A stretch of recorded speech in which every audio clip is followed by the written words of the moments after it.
I think we're just going to get a dusting. I'm not looking for any big numbers. We missed it. So I was out of town over the weekend, and I've got a big event coming up this Saturday. Me too. Which I was worried about. I'm like, oh my God, gonna have to cancel it, move it. Yours is a fundraiser, mine's a fundraiser, yep. Which we can talk a little bit more about. But originally people were like 19, 20, 22, and 30 inches. I don't even know. Southern Maryland goes crazy. World? They've already prepped the roads. They prepped the roads like 2 days ago. I mean, I'm really grateful for that. I got behind one of the trucks a while ago, spraying the road. Yeah. We're getting a dusting. Yeah. So what's your event this weekend? So we're having our annual Southern Maryland CCA dinner or fundraiser. Coastal Conservation. Coastal Conservation Association. So in Calvert County, every fifth grader goes through what we have as our outdoor education program, or chest packs. Every fifth grader, along with them, goes through a program where they actually build reef balls. Cool. So I went to one this year. It was really cool. Get out there with concrete. They pour it in a mold. They set it up on the first day. Second day, they go back, open up the mold, and all the kids do all the work. There's parents there helping, but the kids do 100% of the work. That's amazing. Do you know there's actually a program where once you die, your ashes can be put into a reef ball that gets placed? Really? Yeah, that's actually in my will. So they did one. CCA did a program up in Annapolis. They actually built a reef, the name of a child who had passed away. Aww. And they built the reef in his name. Amazing. Which I thought was a fantastic idea. It is, and you know, we're so water focused. So what about, let's change train of thought to boating. Yeah. My boat's getting repowered. I got to get mine out of order and do a bunch of work, but I don't usually do mine until March or April. Yeah, mine's getting done this winter because I am, by God, going to be at Blessing of the Fleet this year. You missed a lot last year. I missed a lot last year just based on a faulty engine. I'm done with that inboard, getting a new one, a little heavier miles per hour on that. You know, the hard part is, so we're sitting here at your office. I come in here 1-2 days a week, do some work. I usually sit here. I'm watching boats go up and down the river. I'm watching. I know. Sit here in the fall and you see birds working and fish breaking. Yeah. It's hard to come here to work. It's hard to work from here sometimes. You just want to be outside, especially in the summer. It's off the chain. Everybody's, moving around in their boats and stuff, and their mind sits on its lift. But that's the lifestyle. It is. It's Solomon's Island. It's a Chesapeake Bay throughout the year. Whether you're boating, whether you just like to walk along the pier, it's what you're here for. Yep, and speaking of coastal conservation that you support so generously, I support the Maryland Osprey Nature Festival, and we've got our event coming up. It's in North Beach this year on Saturday, April 5th. So that's going to be a great thing. I hope we'll see more people come out, but making sure to preserve birds of prey on the Chesapeake is of enormous importance because Menhaden are being overfished. I'm not politicizing it. I'm just saying it is what it is. Food sourcing is problematic. And so I'm hopeful that there are continued efforts to try to help sustain and grow the osprey and birds of prey populations. So when you talked about blessing of the fleet, that's kind of the blessing of the flock. I mean, that's about the time they arrive here from down south. Last year, first osprey was March 1st, I think. Really? First osprey, yeah. So we're getting ready for the first osprey sighting of the year. Yeah, as they see that storm we're going to miss. They're going to stay south. Yeah, they may not like the snow forecast. I don't know. You think we're going to get snow into March? I think we're going to get another big storm. I do too. It's just a year for it. I before that storm is even coming up, I told my wife, I said, we're going to get one more big one. And then lo and behold, we're just barely missing this. Yep. I mean, really, anything could change. It's not till tomorrow. It could come a little bit further north and we get a couple, 4, 5. Right now we're getting 1 maybe. What's your other charity? So I do a fishing tournament, which you have helped with in the past and I've been to. This will be the 3rd annual this year, where we raise money for cancer awareness, research, everything else here in Calvert County. Is that Reeling for a Cause? Reeling for a Cause. It is a fishing tournament that breaks out into a party. So it's a year-round. We raise money year-round. Teams are organized. The teams actually raise money with their sphere of influence. And then you come back in. Whoever raises the most money, there's a prize. You don't even have to go fishing. And then there's a fishing tournament just to kind of finish it off. After everything's all said and done, we have fun with the fishing tournament. That's nice. And a big party. Yeah, actually, I have a big You have event one this coming weekend. up. Yep, Saturday night, big gala at the Chesapeake Bay Beach Club on the Eastern Shore.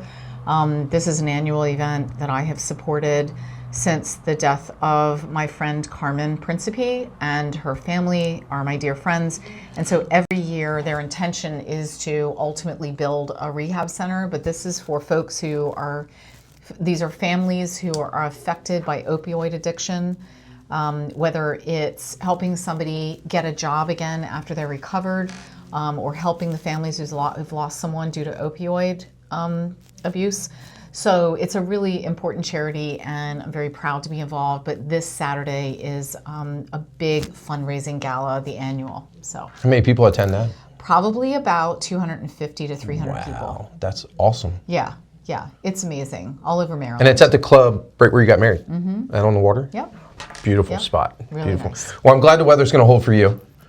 I'm glad the weather's staying south for us. Yeah.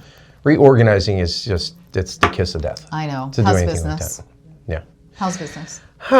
You know, we're seeing a lot of activity as far as buyers calling to get qualified. Okay. You know, where it used to be, I would talk to someone, they would go out that weekend or in a couple weeks and be under contract.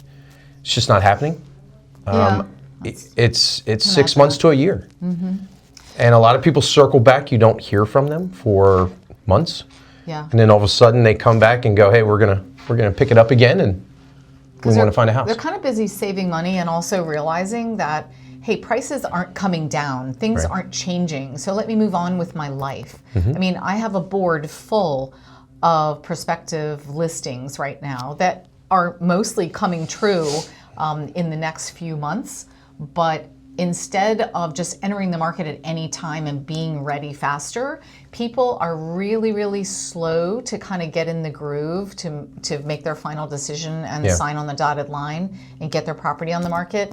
It just seems like things are a little harder right now to move through. So you have a lot of buyers transitioning and worried about what interest rates are, or and like we talked about insurance. Costs are like everything. Everything. But you know, life goes on. You got to make these decisions, and maybe you kind of pare down from a larger house to a little bit smaller, but still special, and you make it happen that way. But get in the market. I mean, you know, real estate continues to be the #1 wealth builder in our lives. So how many people, you know, and you as a kid, your parents probably told you this, and I tell my kids, is investing. You know, everybody sits and they get a job and they go, I really don't have a lot of money to invest. I'm going to wait till next year. And then next year becomes next year. Before you know it, you're 5-10 years down the road and you really haven't started putting money away like you should. Yeah. Whereas if you started day one and put $50 a month away, you know, where would you be? It's the same thing with a house. I mean, that's how many years are you going to go and pay someone else's mortgage? Yeah. Right, and not have that ability to write off mortgage interest or have your own place. There's a maturity, though, and understanding that comes along with that. It's one thing to listen to your parents in ways, but you know, we don't listen to our parents like maybe we realize we should have when we get older. And so it's really, really hard to be that person who starts so early, but wow, is it ever essential for a really successful early retirement, future lifestyle benefits. And getting in on the ground floor. I mean, how do you think rates are going to go back to the twos? I'm worried about first-time buyers getting in on the ground floor right now. So gifts from family is very important. Sometimes parents are doing home equity lines of credit to take cash out and give to their children so their children have something to invest with so that they can buy it down enough to afford the mortgage, you know. And so things like that, and maybe the parents have to stay on the deed, right? And maybe it's a joint ownership with a right of survivorship. Yeah, and there's a lot of, I don't want to go into all the first-time homebuyer programs and grants, and that's a whole nother video, and geez. But they're available. Yeah. There's ways for people to get into houses for no money. we're in a changing market. If you're not a veteran. Correct. Even as a veteran, you need some sort of help if you have no money. Whether the seller is providing it to you, you're getting it as a gift, or you're getting some money from either state or municipality, whatever it may be. So no matter what, it costs you to buy a house. And then there are different kinds of grants. Like some grants, if I'm not mistaken, you don't have to repay. There are some. And other grants, if you sell your house within a certain number of years, say on the inside of 7 years, then you have some kind of recapture you might have to pay. So you always have to be aware of these terms. But, the real estate market has increased in value and equity position faster than those grants need to be repaid if you have to sell it soon. Oh, yeah. So I wouldn't worry about it. I think we're worried. We're just worried instead of just jumping in or finding the resource we need to help us get there as young people. And I would like to see that part of the market really amp up. Well, I don't think a lot of them realize when you go to rent, you're putting down 3 months, 2 or 3 months of rent day one. Yeah. And then in 30 days, you have to come up with another month's rent. So that money you're putting, let's say your rent's $2,000. There's $4,000 to $6,000 that you're coming out of pocket in a 60-day period. I mean, you could use in to this area, buy. rents are everything of $2,000. Yeah. I mean, if not more, a month. So it's wild that money can't go to a home purchase. But if you don't have a choice because you can't figure it out and you don't have professionals guiding those decisions, then it's really difficult as a young person, I think, to get in the market. So I know that you and I really like to advise on those levels, almost a mentorship position now that I'm actually doing every chance I get. I have a Tuesday morning 7 o'clock call with 2 mentees of mine. And today we talked about tax deferred exchanges, for instance. So, and they are 19 and 30. Yeah. Right? So I think it's really important that we start to really focus on giving that energy back to the younger generation to help them understand the benefits of investing. I agree. 100%. Let's do it. I'm in. All right.